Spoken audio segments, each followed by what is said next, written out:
Hi guys, 2022 मैंने खुद notice किया कि फाइनली लोग जो है स्पेसिफिकेशन से हटके सॉफ्टवेयर एक्सपीरियंस पे ध्यान देने लगे हैं।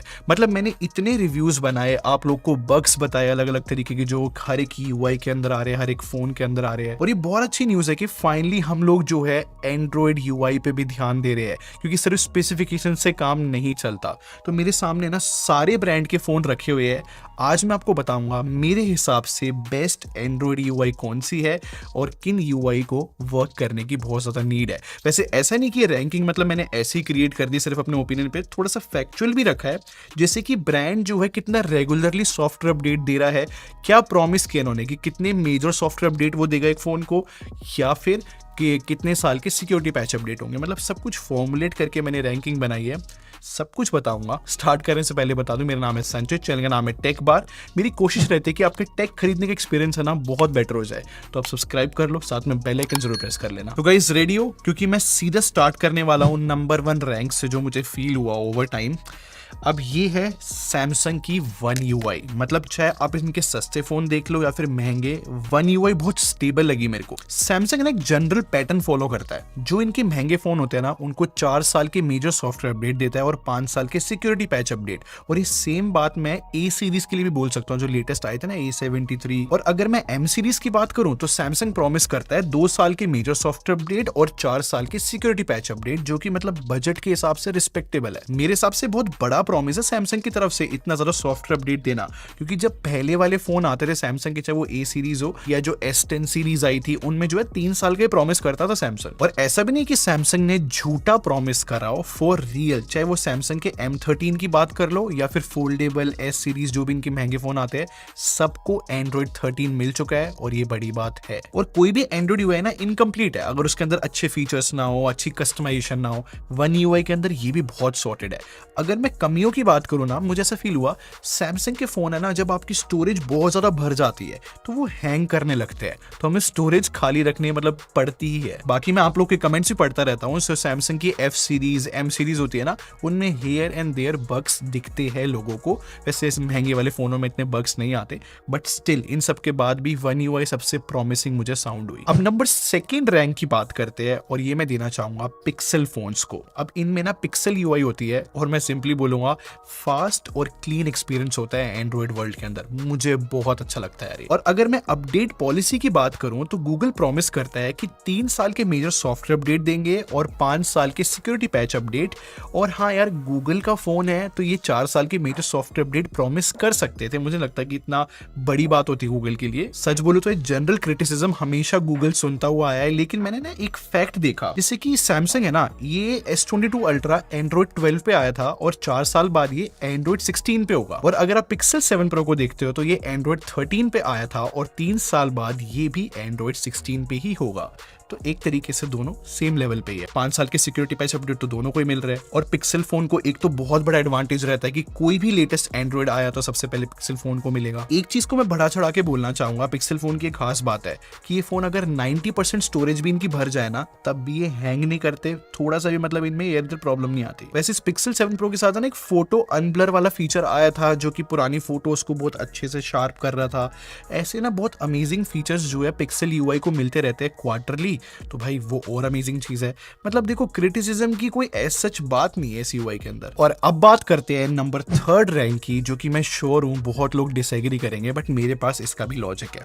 मैं नंबर 3 रैंकिंग देना चाहूंगा ऑक्सीजन ओएस को, जो कि वन प्लस के फोन में रहती है। सबसे पहली बात तो मैं आपको बता दूं, लेटेस्ट प्रॉमिस जो है वन प्लस ने ये करा है कि ये 4 साल के मेजर सॉफ्टवेयर अपडेट देंगे और 5 साल के सिक्योरिटी पैच अपडेट, जो कि सैमसंग के मुकाबले का है। तो 2023 में बड़े बड़े प्रोमिस करे हैं, बट सिर्फ प्रोमिस को देख के मैंने इसको 3rd रैंक नहीं दी है। इसके पीछे एक बहुत बड़ा रीजन है।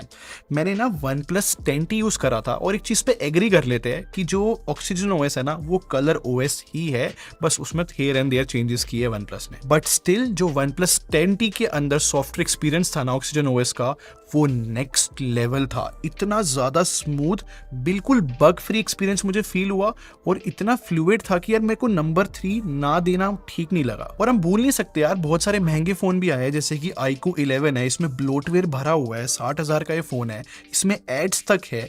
एटलीस्ट ऑक्सीजन ओएस के अंदर अभी फिलहाल तक तो एड्स ब्लोटवेयर नहीं मिलते, तो वो क्लीन एक्सपीरियंस तो है ही। चलो क्रिटिसिज्म की बात करते हैं कि लोगों को प्रॉब्लम क्या क्या फेस हुई थी। जैसे वन प्लस और ओप्पो जो है एक ही ब्रांड हो रहा था, पूरा मेस हो गई थी भाई, सॉफ्टवेयर अपडेट साइकिल नहीं समझ में आ रही, सारे फोन एंड्रॉइड 12 पे है। अब फाइनली सब सॉर्ट हो गया है, जितना मुझे दिख रहा है ये भी एंड्रॉइड 13 पे है, वन प्लस 10 प्रो। वैसे एक और फैक्ट है कि पिक्सल को छोड़ के ये वन प्लस का फोन एक लौता ऐसा फोन था जो एंड्रॉइड 13 सबसे पहले लेकर आया था। बाकी वन प्लस की ना नोट सीरीज भी आती है जो कि मिड रेंज रहती है। यहाँ पर वन प्लस प्रॉमिस कर रहा है 2 साल के मेजर सॉफ्टवेयर अपडेट और 3 साल के सिक्योरिटी पैच अपडेट। और मैंने कुछ आर्टिकल्स पढ़े थे जिसमें बताया था कि नोट सीरीज के लिए भी एंड्रॉइड 13 आ गया है। खैर अभी तक मेरी यूनिट में तो नहीं आया, बट स्टिल यार मैं मतलब मुझे ऐसा फील होता है कि अब हम लोग है ना वन प्लस को अननेसेसरी हेट दे रहे हैं। मेरे हिसाब से एक और चांस देना चाहिए। मेरे को तो एक्सपीरियंस नेक्स्ट लेवल फील हुआ था यार। तो ये थी टॉप 3 यूआईज। यहाँ से रैंकिंग हमारी हट जाती है, मैं इन जनरल बात करने वाला हूँ बिना किसी रैंक की, रैंडम है ये। तो मैं बात करना चाहूंगा कलर ओएस के बारे में। अब पता है यहाँ पर भी कंफ्यूजन है, क्योंकि देखो जो वन प्लस के अंदर ऑक्सीजन ओएस है वो भी कलर ओएस है, ऑब्वियसली जो ओप्पो के फोन है वो तो ओरिजिनली कलर ओएस के साथ ही आते हैं। अभी जो रियलमी यूआई है ये भी तो कलर ओएस ही है, तो मतलब 3 फोन एक ही यूआई है, बस थोड़ी बहुत वेरिएशन मिलती है। लेकिन इस वीडियो की रिसर्च के टाइम में ना मैंने एक बहुत अजीब सा ट्रेंड नोटिस करा। मैंने ना तीनों महंगे फोन उठा रखे हैं। वन प्लस के अंदर पता कौन सा सिक्योरिटी पैच अपडेट है? दिसंबर का, और ओप्पो में नवंबर का है, और रियलमी में अक्टूबर का। अब यहाँ पर अक्टूबर, नवंबर, दिसंबर क्या चल रहा है? सिर्फ है ना ओप्पो की बात करते हैं, क्योंकि रिसेंटली ओप्पो ने बहुत बड़ा प्रॉमिस करा है कि 2023 से ना ये अपने फोन्स को 4 साल के मेजर सॉफ्टवेयर अपडेट देंगे और 5 साल के सिक्योरिटी पैच अपडेट। ये तो सच में बहुत बड़ी बात है, लेकिन ओप्पो के फोन्स में ब्लोटवेयर होता है। बट अगर मैं रियलमी यूआई की बात करूं तो ये 3 साल के मेजर सॉफ्टवेयर अपडेट और 4 साल के मतलब वही सिक्योरिटी पैच अपडेट ही प्रॉमिस कर रहे हैं। लेकिन यार एक टाइम था जब भी बजट फोन की बात होती थी ना, मेरे मन में सिर्फ रियलमी यूआई आती थी कि भाई ये रियलमी के फोन रिकमेंड करने चाहिए। इतना बुरा हाल हो गया है इस साल से रियलमी का कि ब्लोटवेयर भर दिए, एड्स भर दिए। इसको मैं कैसे रैंक करूं? बहुत ज्यादा मतलब मुझे लगता है कि कंफ्यूजिंग कर दिया। बट ठीक है यार, ओवरऑल अगर मैं बात करूं तो एटलीस्ट रियलमी ने जो है एंड्रॉइड 13 दे दिया है और ओप्पो ने भी। अब नेक्स्ट मैं बात करना चाहूंगा रेडमी और पोको फोन्स के बारे में। देखो भाई बहुत बुरा हाल हुआ था पिछले कुछ टाइम में पोको के फोन्स के साथ भी और रेडमी के फोन्स के साथ भी। लोगों ने बहुत फीडबैक दिया रेडमी को।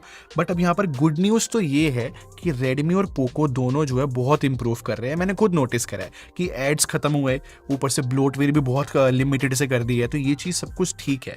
लेकिन अभी भी जो है ना रेडमी और पोको के फोन्स एंड्रॉइड 12 पे ही अटके हुए हैं, और इस साल मुझे लग रहा है काफी टाइम तक एंड्रॉइड 12 पे रहने वाले हैं। बट अभी भी पता है प्रॉब्लम क्या है कि पोको और रेडमी जो है ना रेगुलर फील नहीं होते अपडेट को लेके। मतलब मैं श्योर नहीं होता कि सिक्योरिटी पैच अपडेट आने वाला या फिर नहीं। इस चीज को भी फिक्स करना चाहिए। एक और बात मुझे समझ नहीं आती कि जो रेडमी के फोन्स होते हैं ना वो MIUI नंबर पे बहुत फोकस करते हैं, MIUI 13, 14, 15 ये सब में। ये एंड्रॉइड नंबर पे ध्यान क्यों नहीं देते? नेक्स्ट मैं बात करना चाहूंगा मोटरोला के बारे में। इनके फोन में ना माई UX हमें एंड्रॉइड सिस्टम देखने को मिलता है। बहुत अच्छा है यार, ये काफी क्लीन एक्सपीरियंस है, बहुत close to stock Android feel होता है, अच्छी चीज है सारी। इंपॉर्टेंट बात, कोई ब्लोटवेयर नहीं होता और ना ही मेरे को कभी बग्स देखने को मिले। और ना लोगों को मोटरोला इसलिए पसंद आ रहा है क्योंकि बजट में भी जो हमें ये स्टॉक एंड्रॉइड की फीलिंग दे रहा है ना, ये खत्म हो गई थी मार्केट से। मेरे हिसाब से मोटरोला बहुत अच्छा वर्क कर रहा है। लेकिन एक मेजर प्रॉब्लम है कि इनके सारे फोन एंड्रॉइड 12 पे ही अटके हुए हैं, चाहे वो कितना भी महंगा क्यों ना हो। ये चीज को मेरे हिसाब से फिक्स करनी ही चाहिए। एक और पर्सनल फीडबैक देना चाहूंगा मैं, मेरे हिसाब से मोटरोला को अपनी कैमरा ऐप को इंप्रूव करना चाहिए, बहुत ज्यादा कंफ्यूजिंग है। अब मैं नेक्स्ट बात करना चाहूंगा फन टच ओएस के बारे में, जो कि iQOO और वीवो के फोन में मिलती है। अब यहाँ पर सबसे बड़ी तारीफ की बात पता है क्या है? चाहे वीवो के बजट फोन क्यों ना हो या फिर iQOO के भी, एंड्रॉइड 13 मिल चुका है इन सबको और बहुत एग्रेसिव है ये अपने एंड्रॉइड सिस्टम को लेके। मुझे चीज बहुत अमेजिंग लगी। मैं तो एक और बात कहना चाहूंगा, मतलब मैंने Vivo X80 यूज करा, इनफेक्ट मेरा अभी टीम मेंबर भी यूज कर रहा है और बहुत खुश है इस यूआई से। कोई बग्स नहीं मिल रहे, बहुत स्मूथ एक्सपीरियंस है। मतलब एक टाइम था कि फन टच ओएस महंगे फोनों में लोगों को नहीं पसंद थी, काफी ज्यादा इंप्रूव किया है वीवो ने। लेकिन प्रॉब्लम आती है iQOO की फन टच ओएस के अंदर। रिसेंट टाइम में ये iQOO 11 60,000 का लॉन्च हुआ है और इसके अंदर ब्लोटवेयर बहुत सारे मिलते हैं। हॉट एप्स, हॉट गेम के अंदर जो है वल्गर रिकमेंडेशन भी मिलती है, नोटिफिकेशन भी वल्गर आ जाती है। थोड़ा बैड वे इन्होंने थोड़ा अपनाया जिससे फोन सस्ता हो जाए। ये चीज मैं बोलूँगा एक्चुअली में बुरी है। और जो इसका सॉफ्टवेयर एक्सपीरियंस है ना iQOO 11 का, बहुत ज़्यादा बग्स थे यार, तो ये भी सॉर्ट करना चाहिए। मतलब स्पेसिफिकली बोलना चाहूँगा iQOO को बहुत नीड है इंप्रूवमेंट की। अब नेक्स्ट ऐसे ब्रांड के बारे में बात करते हैं जो बिल्कुल अभी आया है और सिर्फ इंप्रूवमेंट पे फोकस कर रहा है। मतलब मैंने इतना अच्छा ब्रांड अभी तक नहीं देखा जो सिर्फ फीडबैक ही लिए जा रहा है और उस पर वर्क भी कर रहा है, वो है नथिंग। अब इस फोन के अंदर ना नथिंग ओएस मिलती है, और जब ये फोन स्टार्टिंग में आया था ना, मैंने इससे बुरा सॉफ्टवेयर एक्सपीरियंस नहीं दिखा था किसी भी फोन के अंदर। इतने बग्स थे, इतने इरिटेटिंग बग्स थे कि फोन यूज करने का मन नहीं करता था। और ओवर टाइम इस पे अपडेट्स आए और ब्रांड ने हर एक फीडबैक लिया, और आज के टाइम पे फोन बहुत स्मूथ चल रहा है। और सबसे क्रेजी बात पता है मुझे इस फोन की क्या लगी, कि ये फोन 30,000 से कम का मिलता है, और ये कुछ गिने चुने फोनों में से है जिनके अंदर जनवरी का सिक्योरिटी पैच अपडेट मिलता है। एक और बात, इस फोन का ना एंड्रॉइड 13 का बीटा वर्जन आया है, जो कि मतलब पब्लिक के लिए अवेलेबल नहीं होता, वो सिर्फ कुछ डेवलपर्स यूज करता है, कुछ टेकी लोग डाल लेते हैं अपने फोन में देखने के लिए कि भाई कैसा वर्क कर रहा है। तो मैं ट्विटर पे देखता रहता हूँ कि एंड्रॉइड 13 की कितनी तारीफ हो रही है। ऐसा आप होप कर सकते हो अगर आप नथिंग फोन यूज करते हो, कि जो आने वाला एंड्रॉइड 13 है इस फोन के लिए, वो बहुत ज्यादा अच्छा होने वाला है और उसके अंदर बग्स नहीं मिलेंगे। शायद हो सकता है कि अल्टीमेट सॉफ्टवेयर एक्सपीरियंस देते हैं। मैंने अभी तक ट्राई नहीं किया है क्योंकि अनफेयर रैंकिंग हो जाती है, बीटा वर्जन हम काउंट नहीं कर सकते, बट देखते हैं क्या रहता है इस फोन का। बट हाँ, बहुत बहुत लंबी जर्नी इन्होंने मतलब देखी है और अमेजिंग काम कर रहे हैं। तो इंडिया की सारी पॉपुलर एंड्रॉइड यूआईस की हम बात कर चुके हैं। आप कौन सी एंड्रॉइड यूआई यूज करते हो, मुझे प्लीज कमेंट सेक्शन में बताओ आपका क्या फीडबैक है। मुझे बहुत मजा आया है वीडियो बनाने में ऑनेस्टली। मतलब जब रिसर्च के टाइम पता लग रहा था ना कि एग्जैक्टली में ब्रांड कैसा कैसा काम कर रहा है, तो थोड़ा पता भी लगता है कि हाँ भाई, इस ब्रांड पे भरोसा किया जा सकता है। बाकी वीडियो पसंद आई हो तो लाइक कर देना और सब्सक्राइब करके हमारी टेक आर्मी को ज्वाइन कर लो। हम लोग क्वालिटी में बिलीव रखते हैं। अगले मिलते हैं। Thanks for watching. Bye bye guys.